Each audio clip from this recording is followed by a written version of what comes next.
everyone, and welcome to yet another edition of 16 Minutes with Lizz Ntonjira. Today's guest is an ICT champion. He's the head of cybersecurity at Centum Investments. He's also the lead developer of Ajiri, and he was recently awarded Youth of the Year under the ICT category in the just concluded Top 35 Under 35 Awards that are convened by Youth Agenda Kenya. My guest today is Brian Mwau. I'm so excited to have you today here. Thank you very much, Liz, for hosting me. I'm very much honored and pleased actually to have one-on-one with you today. Can't wait, because you've been an inspiration to us as the young people. And again, that without failing to say that as we were scooping the award, she also got the exemplary leadership. And definitely that's also a very good, award that all the young people should be, encouraged to eye on that, because we are all born leaders and it's all about watching and learning from someone, and I can't wait to learn from you. Oh, thank you so much. You see how there's a lot of exchange of skills, knowledge. And the first time I met Brian, I just knew, oh my gosh, this guy really loves anything digital, anything tech. Where did this passion come from? I was born in a small village in Makueni, to be precise, called Mwau. Actually, that means in English white stones, because once you get to a village, there's a lot of white stones that pop up from the grass that actually, looking from a far distance, you might tell this might be sheep. But once you come closer to them, you find they're stones. So being a remote village, growing up, there was no much to do with tech. But we always, growing up, we could hear stories from our parents about talking about technology, talking about some new innovations and all that. So I can say that is what at first stimulated that desire in me to be able to pursue a degree in information technology, because that desire of just doing what has not been seen previously in your community. And speaking of cybersecurity, I mean, we have very weak data protection laws in our country, in Africa at large. You cannot compare with, say, Europe or America or even Asia. And the more conversations I have with people that I know, a lot of them are coming out of social media saying there's a lot of data mining going on. How can we protect data for people? A lot of people from outside, or rather a lot of other people who already understand the value of data will be able to take advantage of our people. And by the time we realize that, we would have lost more, and it will be very hard to catch up. And how do I say this? Because how do you explain how, for example, foreign companies, they might come up with a very recent solution, and by the time they come and do it as a startup, it automatically picks up very fast compared to a Kenyan being able to start up a similar startup. And you'll find what has been able to equip them to be able to know, this is the right time to invest in Kenya, maybe to bring this tech solution in Kenya, is because they already understand the value of data. They've been able to sit with the data and that has been presented to them, and they've been able to pay people to analyze that data and to understand, the geographics within our country, and they're always very much sure you cannot invest this and go wrong. So that is what puts them in a competitive curve. And also, again, we've had complaints of people complaining that maybe they have gotten text messages. That annoys me. I'm like, who owns my number? Exactly. You've gotten text messages of things you've not subscribed for. And even at times it can be very frustrating as betting. Because again, you ask yourself, how come such a company will get your data and be able to maybe think that you'd be interested in their product? And that's when you realize that even some of the big companies that we've entrusted with our own confidential data, they also take advantage of selling that data to other companies that are willing to venture into business in our country, which is also very wrong, because I believe once data should be shared, it should be voluntarily shared, and if shared also, both parties should be consulted and they should give a nod whether I'm comfortable for my data to be shared or not, because that's your possession. But we still have a long way. We still have a long way to train our people. We still have, I actually believe this is something that should be introduced in the curriculum, because as they always say, there's a Swahili proverb that says, kunja samaki ingali mbichi, or rather, you can be able to bend a fish when it's still, it's still not yet cooked. Yeah. So I believe cybersecurity should be enforced in our curriculum so that as we upbring the next generation, they get to understand what is the value of data. Wow, I'm learning so much. Yes. That's pretty intense. Like, the information we put out there, absolutely, just, innocently just gives somebody a lot of background to you.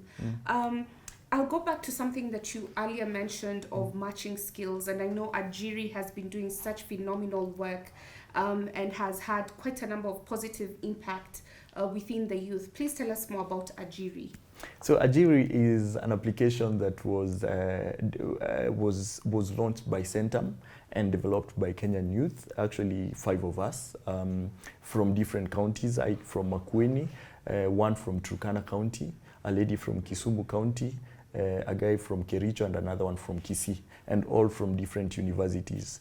And the reason why we came up with that strategy of having students from different counties in the country is just to be able to share the experiences of growing up and maybe the experiences of your study life and what maybe you've had your siblings and your cousin and your friends share in terms of, transitioning from school to job.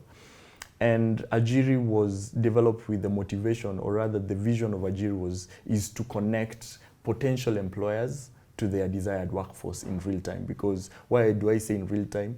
At times employers might want to save, because any organization is driven by resources and their financial capability.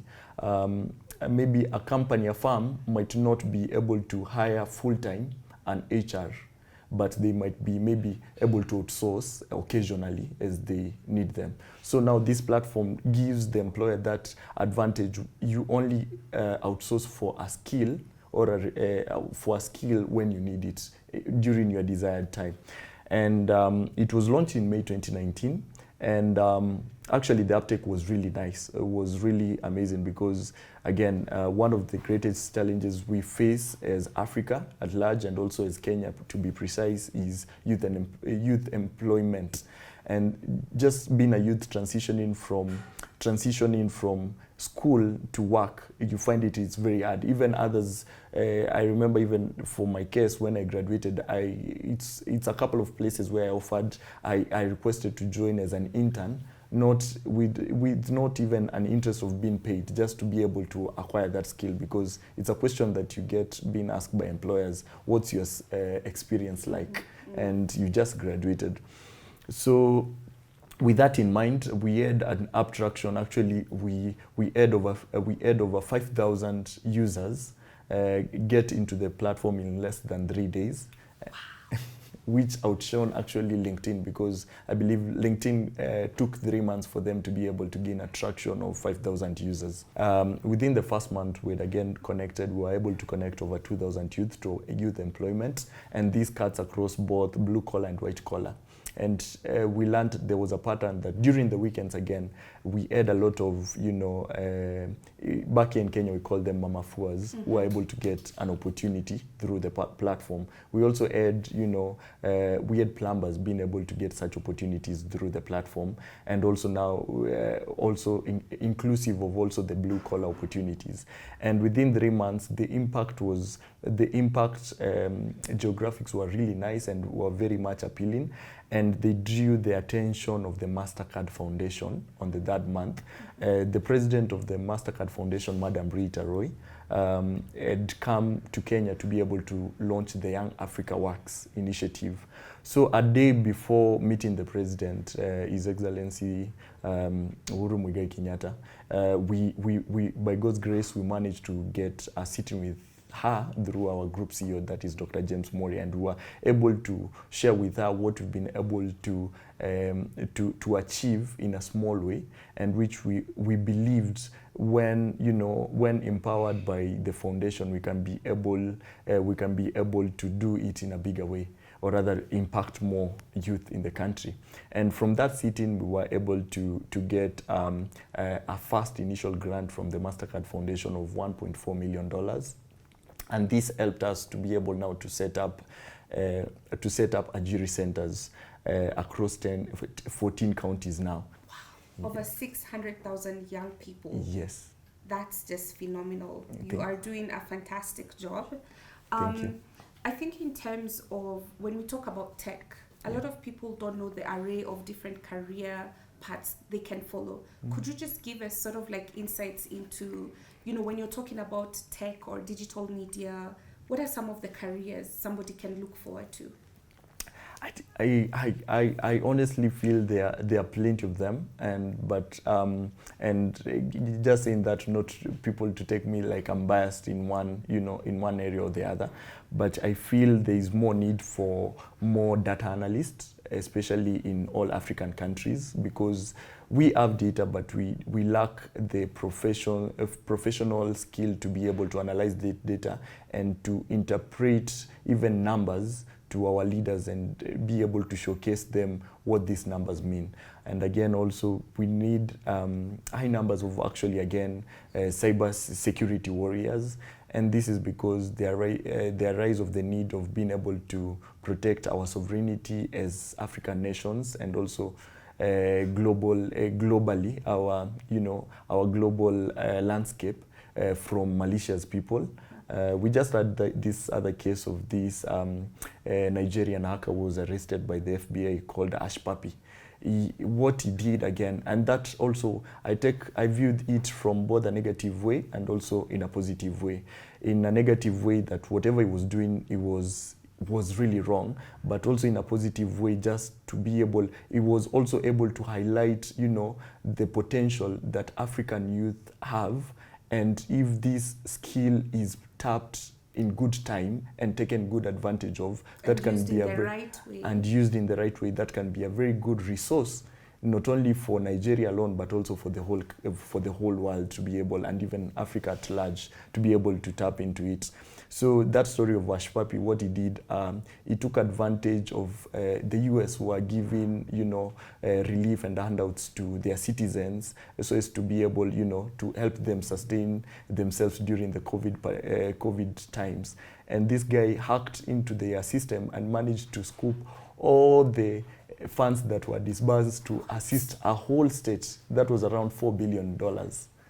And you see, this is one person trying to do this. So I feel this, we already have the skill as African. We have very good education systems, and we've already, and again, even where we feel that we have deficiency, thank God for technology, we're able to, you know, we are able to go online and research and make ourselves better. So there's an opportunity. The biggest opportunity that we should take actually off is, I remember, and our director during the cybersecurity training program, Colonel Maina, always mentioned, character comes first. I don't care what grades you scooped on in high school, but your character is what will always give you a place. If you have a good character, everything else will fall in place. You have the talent. Yes. It's how do we tap and leverage on that talent? Yes. I think the other question as we wind up is, do you think we'll catch up as Africa with how the other countries in the developed worlds are at blockchain, at quantum computing, at Internet of Things, at big data? Do you think we'll catch up? Yes, there's a very big opportunity for Africa to catch up, because what again facilitates all this blockchain, big data, IoT, is the skill. And you'll find also some of the nations that have far much advanced in IoT, are far much advanced in tech.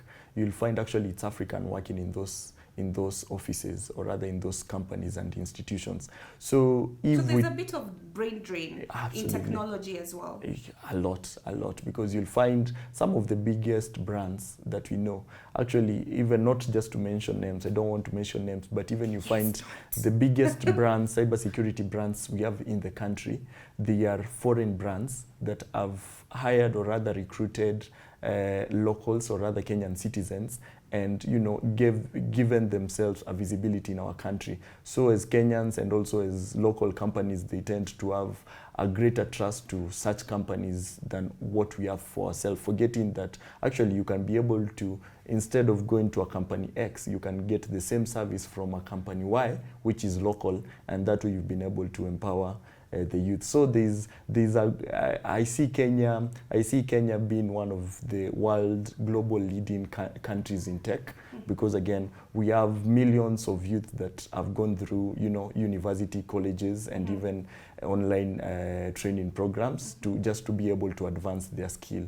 I mean, Brian, you are doing such phenomenal work. Thank you very much. Thank you so much for your time. Yes. I really appreciate it. Guys, you heard it. Join Ajiri. There are lots of opportunities. Thank you so much for coming and sharing all these insights around tech, which is where a lot of future of work is. Thank you so much, Brian. Most welcome. So thank you guys for also staying tuned in. Until we meet next time with the next edition of the 16 Minutes. See you.